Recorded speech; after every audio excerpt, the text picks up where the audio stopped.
या पराठ्याचे ना जेवढं कौतुक करावं तेवढं थोडंच आहे. दिसण्याच्या बाबतीत तर मस्तच दिसतोय आणि चवीला एवढा भन्नाट लागतो की एकाच वेळी मुलं 4-5 पराठे तरी नक्कीच संपवतील. भरपूर पालेभाज्या घालून बनवलेला आहे, त्यामुळे पौष्टिकता तर विचारायलाच नको. याचसोबत अशी एक टोमॅटोची चटपटीत चटणी बनवूया, जी याच काय तर कोणत्याही पराठ्यासोबत मस्तच लागते. तर मैत्रिणींनो, मी पूजा तुम्हा सर्वांचं स्वागत करते पूजा स्पेशल रेसिपीजमध्ये, जिथे तुम्हाला मिळतात झटपट, सोप्या आणि टेस्टी रेसिपीज. तर हा पराठा बनवण्यासाठी मी इथे एक जुडी पालक घेतलाय आणि साधारण 2 मूठ इतकी मेथीची पानं घेतलेली आहेत. ती आता मी स्वच्छ धुवून घेतली आहेत. आता आपण ही चॉपरमध्ये घालून बारीक करून घेऊयात. मेथीची फक्त पानं घ्यायची आहेत, जास्त निबर असे देठ घ्यायचे नाहीत, अन्यथा भाजी जास्त कडवट लागू शकते.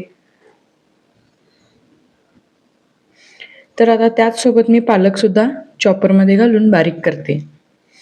आता इथे मी साधारण 4 कप गव्हाचं पीठ घेतलंय आणि त्यामध्ये अर्धा कप मी बेसन घातलेलं आहे. जर तुम्हाला पराठे मऊ आवडत असतील तर बेसन पीठ कमी घाला आणि पराठे कुरकुरीत आवडत असतील तर थोडंसं जास्त बेसन पीठ घालू शकता. आता त्यामध्ये हे बारीक केलेलं मेथी आणि पालकाचं मिश्रण मी घालतेय. त्याचसोबत इथे आपण एक ठेचा बनवून घेऊयात, ज्यामध्ये मी आलं, लसूण आणि मिरचीचा उपयोग केलेला आहे. सोबतच थोडा ओवा आणि हळद घातलेली आहे, धनेपूड, जिरेपूड घातलेली आहे, थोडंसं मी तूप घातलेलं आहे आणि चवीनुसार मीठ घालते.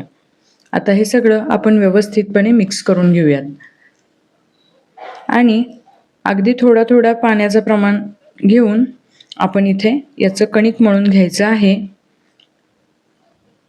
जास्त घट्ट नाही आणि जास्त मऊसरही नाही, असं कणिक आपण मळून घ्यायचं आहे.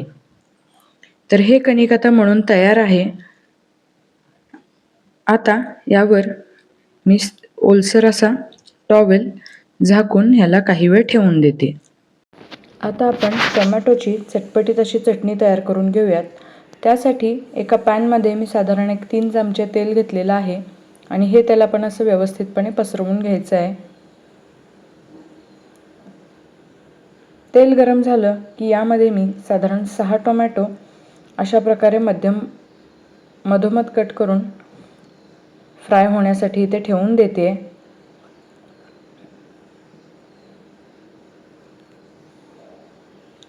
त्याचबरोबर मध्ये जो गॅप दिसतोय तिथे आपण 10 ते 12 लसूण पाकळ्या घालायच्या आहेत. सोबतच 1 ते 2 इंच आलं घालायचं आहे आणि वरून मी पुन्हा थोडंसं तेल सोडते आणि याला काही वेळ आपण व्यवस्थित शिजू द्यायचे.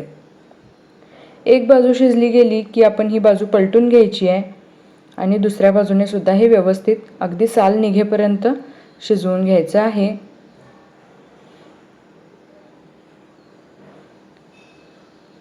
हीच टोमॅटोची चटणी खूपच छान लागते. तुम्ही एकदा ही रेसिपी नक्की ट्राय करून बघा.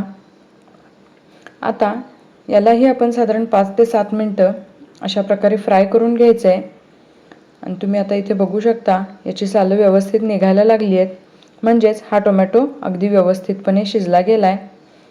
तुम्ही याची चटणी करताना हवं तर याची साल काढून घेऊ शकता किंवा सालीसकटसुद्धा याची चटणी करू शकता. आता हे व्यवस्थित फ्राय झालेले आहेत. हे मी आता थंड होण्यासाठी काढून घेते. थंड झाल्यानंतर आपण मिक्सरच्या भांड्यामध्ये घालून याची एक पेस्ट करून घ्यायची आहे. आता इथे मी साधारण 5 बटाटे अशा प्रकारे उकडून घेतलेले आहेत, त्यांची सालं काढली आहेत आणि आता आपण हे मॅश करून घ्यायचं आहे. मस्त असा बटाट्याचं स्टफिंग आणि मेथी आणि पालकाची पौष्टिकतेने भरलेला हा पराठा तुम्ही एकदा नक्की ट्राय करा. मुलंही जर तुमच्या भाज्या खात नसतील तर हा पराठा तुम्ही त्यांना नक्की देऊ शकता. आता यामध्ये आपण बारीक चिरलेला कांदा घालायचा आहे. मी एक बारीक चिरलेला कांदा यामध्ये घातला आहे. चवीनुसार मीठ घातलं आहे, अर्धा चमचा तिखट, 1 चमचा धनेपूड, 1 चमचा जिरेपूड, सोबतच चाट मसाला, गरम मसाला आणि थोडासा मी किचन किंग मसालासुद्धा इथे घातलेला आहे. आता भरपूर अशी कोथिंबीर घातली आहे आणि हे आपण मिक्स करून घ्यायचं आहे.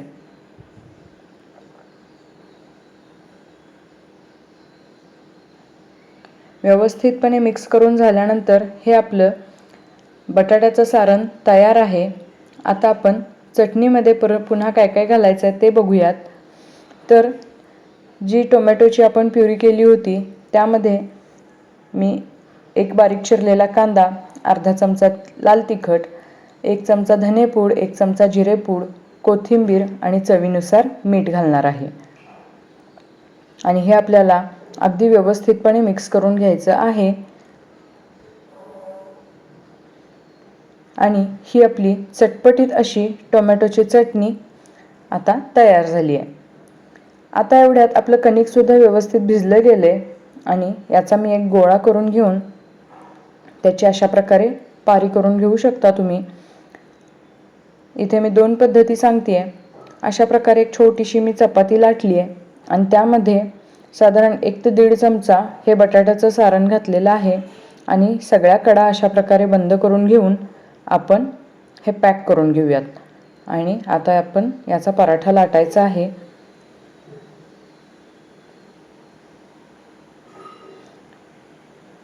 तर अतिशय मस्त आणि पटकन हा पराठा लाटून होतो, शिवाय सारणही जास्त बाहेर येत नाही. तर हा पराठा तुम्ही एकदा नक्की ट्राय करा.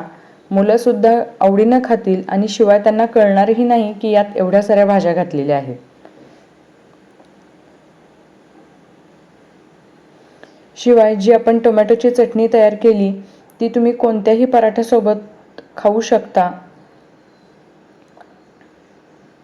इथे तुम्ही बघू शकता सारण अगदी कडेपर्यंत गेलेलं आहे आणि आता आपण याला भाजून घ्यायचं आहे. तर याला तुम्ही तूप किंवा तेल दोन्हीही लावू शकता. आपण जे सारण तयार केलं त्यामध्ये थोडंसं तूप घातलेलंच आहे आणि दोन्ही बाजूने छान असा हा पराठा आपल्याला भाजून घ्यायचा आहे.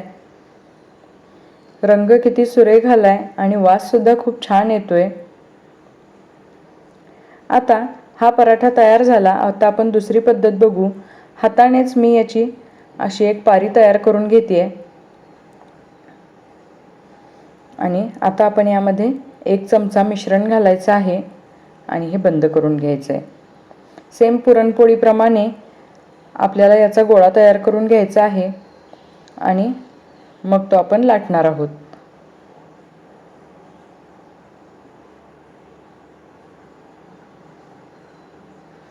दोन्ही बाजूनी पीठ लावून हे व्यवस्थितपणे आपण लाटून घेऊयात.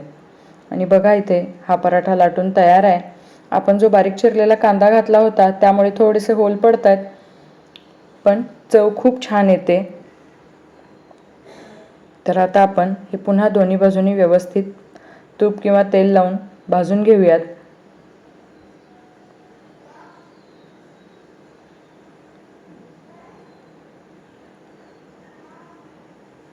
तर मैत्रिणींनो, आपला हा सुद्धा पराठा तयार आहे आणि हा आता आपण सर्व करूयात मस्त अशा आपल्या टोमॅटोच्या चटपटीत चटणीसोबत.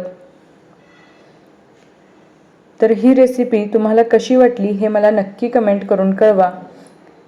अगदी कडेपर्यंत सारण व्यवस्थितपणे गेलेलं आहे. पुन्हा भेटू पुढच्या व्हिडिओमध्ये.